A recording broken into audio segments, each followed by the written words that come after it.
The piercing wail of a baby cut through the recycled air of Flight 2187 to Boston, making Wade Ellis wince as he settled into his cramped economy seat. His own daughter, 6-year-old Lily, looked up from her tattered coloring book with a curious expression. "Someone's not happy," she whispered, her small hand reaching for his. Wade nodded, exhaustion etched into the lines of his 32-year-old face. "Traveling is tough on little ones, sweetheart." He knew this better than most. As a single father working 2 jobs to make ends meet, any form of travel was a carefully calculated financial risk. This flight wasn't a vacation, it was necessity. His mother's health had deteriorated, and Boston was now home. Wade had scraped together everything he had, sold most of his furniture, and packed their lives into 4 suitcases to make the cross-country move from Seattle. The baby's cries escalated, transforming from distressed whimpers to full-throated screams. Passengers shifted uncomfortably, shooting irritated glances toward first class. Wade felt a twinge of sympathy. He remembered those days Lily as an infant, the helplessness, the public judgment. "Daddy, is the baby sick?" Lily asked, her forehead creasing with genuine concern. Wade tucked a strand of blonde hair behind her ear. "Just upset, I think. Planes can feel strange when you're little." The crying continued, growing more frantic. A flight attendant hurried down the aisle toward first class, her professional smile strained. Minutes passed and the wailing intensified. Wade could hear a woman's voice, hushed and desperate, trying to soothe the inconsolable child. Lily tugged at his sleeve. "Maybe they need help, Daddy. You always know how to make babies stop crying at the park." Wade hesitated. Offering unsolicited parenting advice was dangerous territory. But the crying had reached a fevered pitch, and he could practically feel the collective tension of the airplane rising with each passing moment. "Stay here with your coloring," he said finally. "I'll be right back." Wade made his way toward first class, feeling distinctly out of place in his worn jeans and faded flannel shirt. A flight attendant attempted to intercept him. "Sir, I'm sorry, but you need to return to your seat." "I just thought I might be able to help with the baby," Wade explained. "I'm a dad, and sometimes a new perspective helps." The flight attendant hesitated before nodding slightly. "One moment." She disappeared behind the curtain and returned seconds later. "The passenger says she'd welcome any help." Wade stepped into first class and immediately spotted her, a young woman with copper-red hair pulled into a disheveled bun, designer clothes rumpled, bouncing a red-faced infant who couldn't be more than 3 months old. Dark circles ringed her eyes, which were bright with unshed tears of frustration. Their eyes met, and Wade saw a flash of recognition, though he was certain they'd never met before. Perhaps she'd been expecting someone else. "Hi," he said simply. "I'm Wade. I have a 6-year-old back there, but I remember these days pretty well." "Rebecca Valent," she replied, her voice hoarse from what had likely been hours of attempted baby soothing. "And this is Emma. She's been screaming since takeoff. I've tried everything: feeding, changing, rocking, walking." "Nothing works." Wade nodded. "May I?" he asked, gesturing to the seat beside her. Rebecca moved her designer handbag and made space. The contrast between them couldn't have been more stark: her tailored blazer and silk blouse against his threadbare plaid shirt, her manicured nails against his calloused hands. "Sometimes it's the pressure in their ears," Wade explained. "Has she been congested at all?" "The pediatrician mentioned a slight cold last week," Rebecca said, bouncing Emma with increasing desperation. "But I thought she was over it." Wade rummaged in his pocket and pulled out a clean pacifier sealed in plastic. "I keep these for emergencies. Lily's too old now, but habits die hard." "Would you like to try it? The sucking motion might help equalize the pressure." Rebecca accepted the pacifier with trembling fingers. "I've tried her usual one, but she just spits it out." "Different shape might help," Wade suggested. "Also, try holding her more upright, against your shoulder, and cup your hand over her exposed ear while gently massaging the other one against your chest." Rebecca adjusted Emma as he described, and Wade demonstrated the ear massage on his own ear. She mirrored his movements, her elegant fingers looking incongruous performing such a practical task. To both their surprise, Emma's cries began to soften. The baby hiccuped, her little body still shuddering from the exertion of her previous screams, but the piercing wails had stopped. "That's it," Wade encouraged softly. "Keep the gentle pressure." Rebecca continued the motions, and gradually Emma's eyes began to droop. The entire first-class cabin seemed to exhale collectively as the baby quieted. "You're a miracle worker," Rebecca whispered, relief flooding her features. "How did you know?" Wade shrugged. "No miracle, just years of trial and error with Lily. She had terrible ear infections as a baby. We learned every trick in the book." "Is Lily's mother here with you?" Rebecca asked, glancing around. A familiar weight settled in Wade's chest. "It's just us." "Has been since she was 1. Rebecca nodded, something unreadable crossing her face. "Same here, well, almost. Emma's father. He decided fatherhood wasn't for him when I was 7 months pregnant." Wade felt a surge of anger toward this unknown man. "His loss," he said simply. "She's beautiful." For the first time, Rebecca smiled a genuine expression that transformed her tired face. "Thank you for everything." "Happy to help," Wade replied, suddenly aware he'd overstayed his welcome in the premium cabin. "I should get back to Lily." "Wait," Rebecca said, reaching out to touch his arm. "Please, would you? Would you mind staying just for a bit? In case she starts again, the flight attendant can check on your daughter." Wade hesitated, but the plea in Rebecca's eyes was impossible to refuse. He nodded and sat back down. "Are you visiting Boston or heading home?" he asked, keeping his voice low as Emma's eyes fully closed. "Home," Rebecca answered. "I had meetings in Seattle. I'm usually better prepared for flying with her, but this trip was scheduled last minute." She paused. "What about you?" "Moving to Boston, actually." "My mom is sick, and there's better job opportunities there than in Seattle, I hope." Rebecca tilted her head. "What line of work are you in?" Wade felt the familiar discomfort of explaining his situation to someone who clearly operated in a different economic stratosphere. "I'm a carpenter by trade, been doing maintenance work and some construction jobs. Whatever pays the bills, really." Rebecca nodded, her expression showing interest rather than judgment. "Skilled trades are invaluable. My company is always looking for quality craftspeople." "Your company?" A faint flush colored Rebecca's cheeks. "Valent Developments. We specialize in eco-friendly residential and commercial projects." Wade's eyebrows rose. He knew Valent Developments everyone in construction did. It was one of the largest sustainable building companies on the East Coast. "You're that Valent?" he asked before he could stop himself. Rebecca's smile turned wry. "Guilty, though right now I feel more like a failing mother than a CEO." "You're not failing," Wade said firmly. "Every parent has rough moments, especially when traveling, even you." There was a hopeful note in her question. Wade laughed softly. "Oh, definitely. Lily once screamed for 3 straight hours on a bus because I forgot her favorite stuffed rabbit at a rest stop. The other passengers were ready to throw us both out the emergency exit." Rebecca chuckled, then looked down at Emma with wonder. "She's actually sleeping. I can't remember the last time she slept so peacefully." "Babies can sense tension," Wade explained. "The more anxious you get about their crying, the more they cry. It's a vicious cycle." "So what's your secret?" Rebecca asked. "You seem so calm." Wade considered this. "I guess I learned that most problems have solutions, maybe not perfect ones, but good enough. And the ones that don't, well, you just have to ride them out."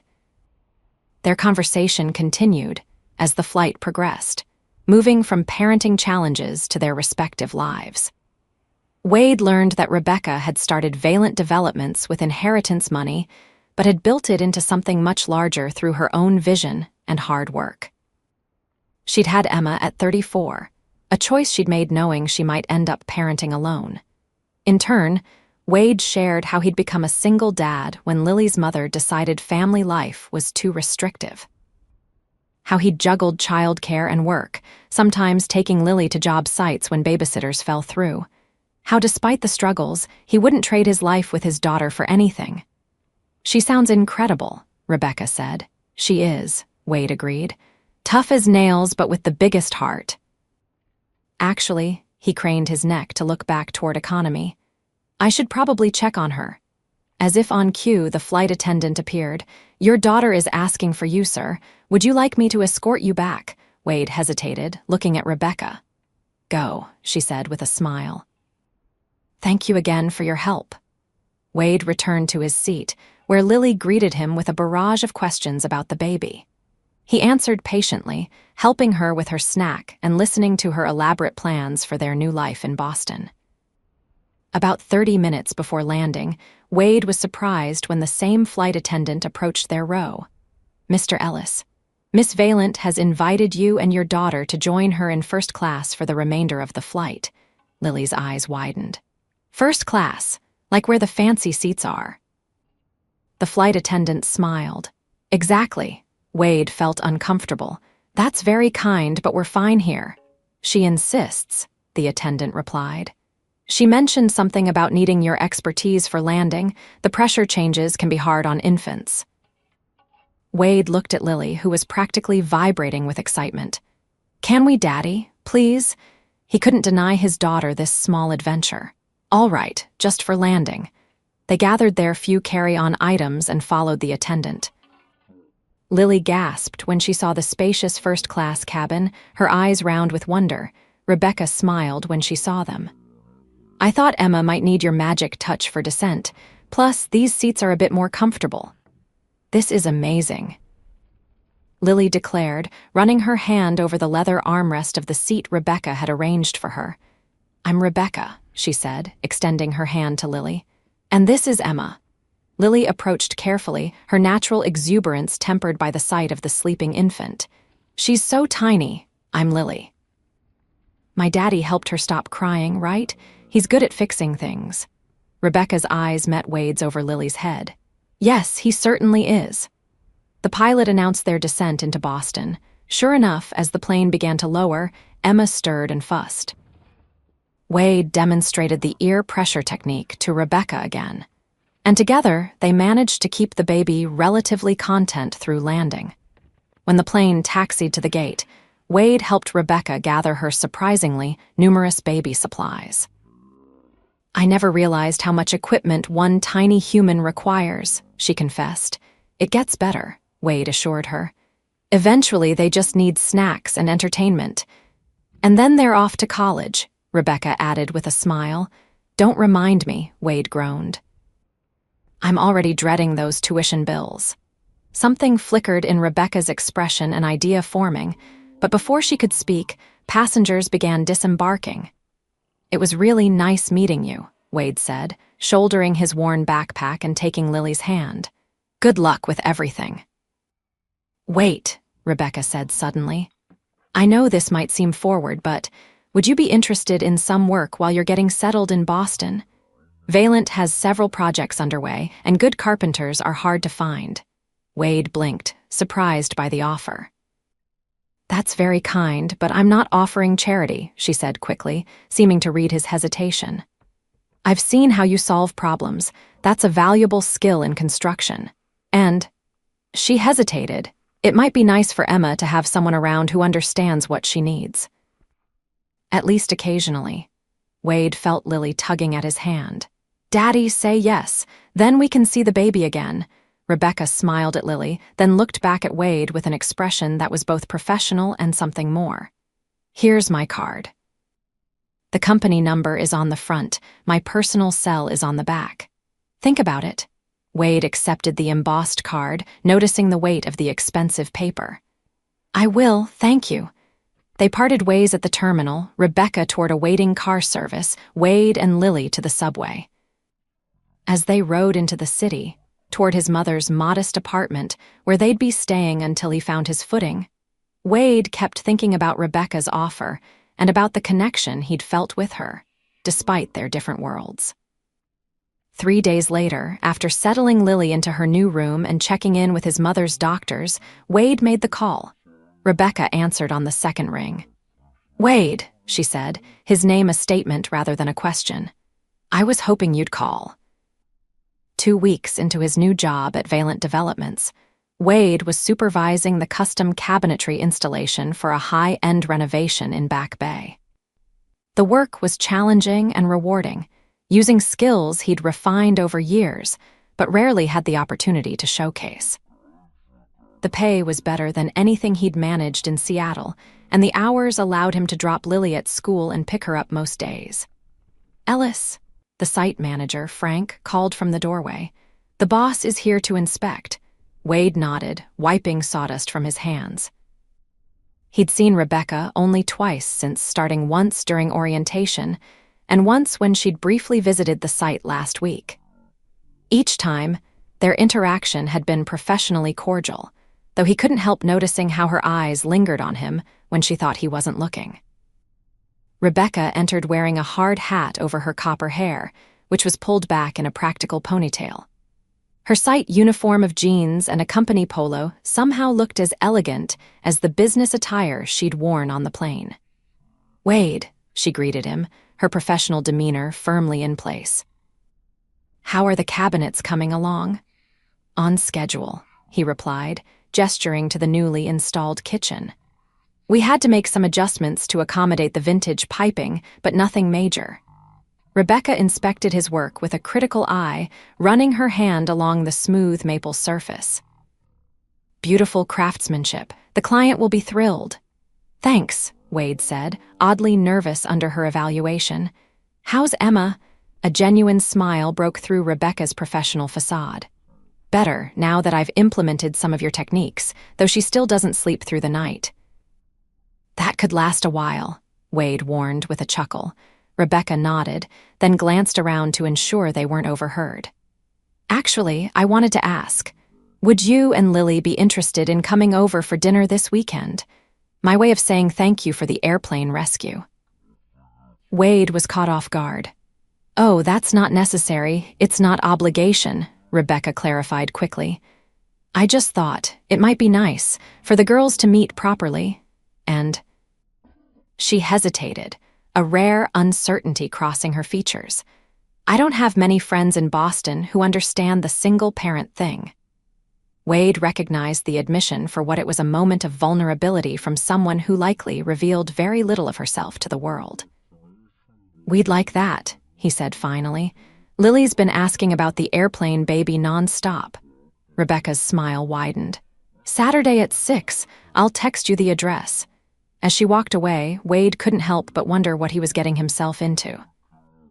Rebecca Valent lived in a different world, one of wealth and privilege that he'd never experienced. Yet something about her drew him in. Perhaps it was their shared experience as single parents, or maybe it was something more elemental, a recognition of kindred spirits, despite surface differences. Saturday arrived with a mixture of anticipation and anxiety. Wade dressed in his best clothes, dark jeans, and a button-down shirt that Lily insisted made him look handsome like a prince. Lily herself wore her favorite dress, a slightly outgrown purple number that she refused to admit no longer fit properly. "Do you think Emma will remember me?" Lily asked as they drove to the address Rebecca had provided. "She's just a baby," Wade reminded her, "but I bet she'll like you." When they arrived at Rebecca's address, Wade had to double-check the navigation. The home was a stunning brownstone in one of Boston's most exclusive neighborhoods. He parked his beat-up truck, feeling conspicuously out of place among the luxury vehicles lining the street. "This house is like a castle," Lily whispered as they approached the front door. Before Wade could reply, the door swung open, revealing Rebecca in casual elegance, dark jeans, and a simple sweater that probably cost more than his entire wardrobe. Her hair fell loose around her shoulders, and she wore minimal makeup, looking younger and more relaxed than he'd seen her. "You came," she said, sounding genuinely pleased. "Come in, please." The interior of Rebecca's home was beautifully designed, but surprisingly welcoming, not the sterile showcase Wade had expected. Family photos lined the walls, comfortable furniture invited sitting, and there were unmistakable signs of a baby throughout. Emma just went down for a quick nap, Rebecca explained, leading them into a warm kitchen filled with delicious aromas. She should be up soon. I hope you like lasagna. It's one of the few dishes I can make well. It smells amazing, Wade said honestly. Can we help with anything? Just keep me company, Rebecca replied, gesturing to the stools at the kitchen island. Wine or beer, I have both. The evening progressed with surprising ease. Emma woke cheerful, and Lily immediately appointed herself the baby's official entertainer, delighting in making her giggle. The adults talked comfortably, discovering shared tastes in music and films, debating the merits of various Boston neighborhoods, and exchanging parenting war stories. How's your mother doing? Rebecca asked as they moved to the living room after dinner. Emma nestled in her arms while Lily explored the approved toys Rebecca had set out. Stable, Wade answered. The new medication seems to be helping.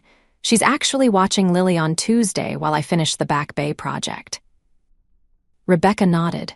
I'm glad you have some family support here. That makes a big difference. What about you? Wade asked. Any family nearby? A shadow crossed Rebecca's face. My parents are in California. We're complicated. They weren't exactly supportive of my single-by-choice motherhood plan. Or my career choices, for that matter. They wanted me to marry into the right family and be a proper society wife. Their loss, Wade said, echoing the words she'd used about Emma's father. You've built something impressive both with your company and with her. Rebecca's expression softened as she looked at him. Thank you. That means a lot, especially from someone who's been doing this longer. Different circumstances, same challenges, Wade said with a shrug. Their eyes held for a moment longer than was comfortable, something unspoken passing between them. The evening ended with promises to do it again soon. Over the following weeks, those promises materialized into regular dinners, weekend outings to child-friendly museums, and even a trip to the children's hospital when Emma developed a concerning fever that turned out to be nothing serious. Wade found himself thinking about Rebecca, constantly her laughter, when Lily said something precocious, her determination when facing business challenges, her vulnerability in the rare moments she spoke about her fears for Emma's future. He recognized the feelings growing within him, but tried to suppress them. Rebecca was his employer, from a different social stratum entirely. Whatever connection they shared was likely just friendship and the bond of single parenthood. Then came the evening that changed everything. 3 months after their first dinner, Wade was working late at Rebecca's home, installing bookshelves in her office, a side project she'd mentioned casually, but insisted on paying him for properly. Lily was at a sleepover with a new school friend, and Emma was long asleep. Rebecca entered with 2 glasses of wine, setting one beside him. You don't have to finish tonight, you know. Wade accepted the wine but continued measuring. I'm almost done. Just need to secure these last brackets. Rebecca leaned against the doorframe, watching him work. Can I ask you something personal? Wade looked up, screwdriver paused mid-turn. Sure. Are you happy here in Boston, at Valent? The question caught him off guard. Yes, the work is great, the pay is fair, and Lily's settled and well at school. Why? Rebecca took a deep breath. Because I've been thinking about offering you a more permanent position. Head of custom installations. It would mean a salary increase, benefits, regular hours. Wade set down his tools completely. That's generous, but I have to ask, is this a real position, or are you creating something for me? Rebecca's directness was one of the things he'd come to appreciate most about her. She didn't sugarcoat or patronize. A bit of both, she admitted. We need someone with your skills and approach to problem solving, but I also... She hesitated, then plunged ahead. I also wanted to ensure you stayed in Boston. Because of my work, Wade said carefully. Rebecca set down her wine glass and moved closer. Not just your work. The air between them seemed to charge with electricity. Wade stood slowly, hyper-aware of her proximity. Rebecca, he began, uncertain what he intended to say. I know this complicates things, she continued, her voice quiet but steady. I'm your employer. We come from different backgrounds. There are 1,000 reasons why this might be a terrible idea, but these past months, having you and Lily in our lives, it's changed everything for Emma and me. Wade felt his heart hammering against his ribs. For us too. The truth is, Rebecca said, meeting his eyes directly, I haven't been able to stop thinking about you since that flight, not just because you helped with Emma, but because of who you are, how you see the world, how you love your daughter, how you treat people, regardless of their status or wealth. Wade took a careful step toward her. I've been fighting how I feel because I didn't think someone like you would be interested in someone like me. Rebecca's laugh was soft but genuine. Someone like me. Wade, do you know what I see when I look at you?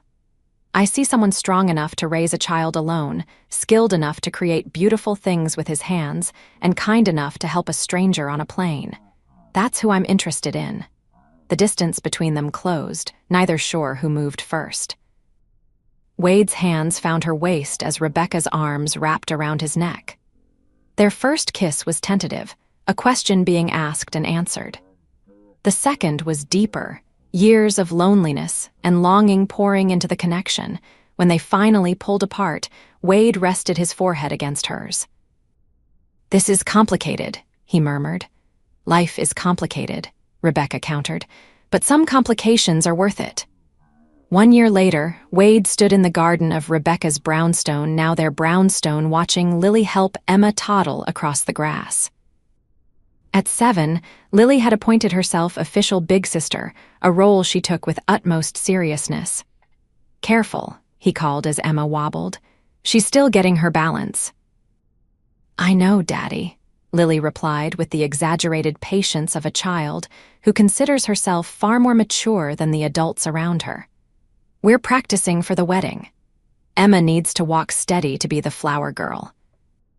Wade smiled, the mention of the upcoming wedding sending a pleasant warmth through him. The past year had brought challenges integrating their families, navigating the occasional raised eyebrows at their relationship, establishing boundaries between work and home.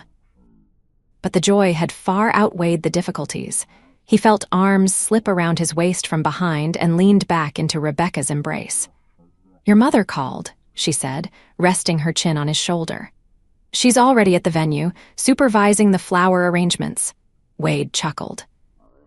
Of course she is. The recovery really gave her a second wind. She loves being needed, Rebecca observed. I'm glad we found that part-time position for her at the foundation. She's remarkably organized. Wade turned to face her, still amazed at how seamlessly their lives had merged. Rebecca continued to run Valent Developments, while Wade had eventually accepted the position she'd offered, though he'd insisted on a transparent hiring process with multiple candidates to avoid any appearance of favoritism. Having second thoughts, he asked, only half joking. Tomorrow they would officially become family, binding their lives together legally as they had already done emotionally. Rebecca's eyes, the same striking green that had caught his attention on the plane, crinkled with happiness. Only about the seating chart. Your carpentry friends and my business associates make for interesting table assignments, Wade laughed, pulling her closer. They'll manage. We did. Rebecca's expression turned reflective. Sometimes I think about what would have happened if you hadn't offered to help with Emma that day.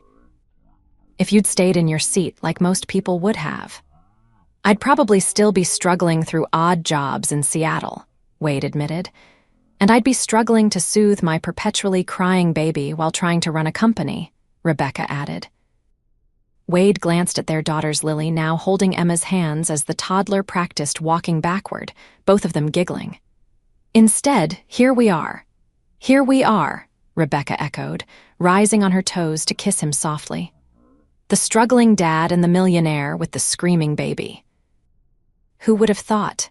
I'm not struggling anymore, Wade pointed out. Rebecca's smile was radiant as she looked at their blended family. Neither am I. The next day, surrounded by friends, family, and colleagues from all walks of life, Wade and Rebecca exchanged vows that acknowledged their different paths, but celebrated their shared destination. Lily stood proudly beside her father, while Emma, wobbling but determined, scattered rose petals with more enthusiasm than accuracy. When the officiant pronounced them husband and wife, Wade looked into Rebecca's eyes and saw not the successful CEO or the wealthy businesswoman, but simply the woman he loved, the harried mother he'd met on a plane, who'd been brave enough to accept help and even braver to offer her heart. As they shared their first kiss as a married couple, Emma broke free from her grandmother's grasp and toddled toward them, arms outstretched. Wade scooped her up without breaking the kiss, and Lily quickly joined the embrace, completing their family circle. Later, during the reception, Rebecca found a quiet moment with Wade while the girls danced with their grandmother. "Thank you," she said simply. "For what?" Wade asked, his arm secure around her waist. "For staying," Rebecca answered. "When I asked you to stay on that flight, I had no idea I'd be asking you to stay forever." Wade smiled, thinking of the long journey from that first encounter to this moment. "Best offer I ever accepted," he said, leading his wife back to the dance floor where their daughters waited, arms outstretched, ready to draw them into their circle of love.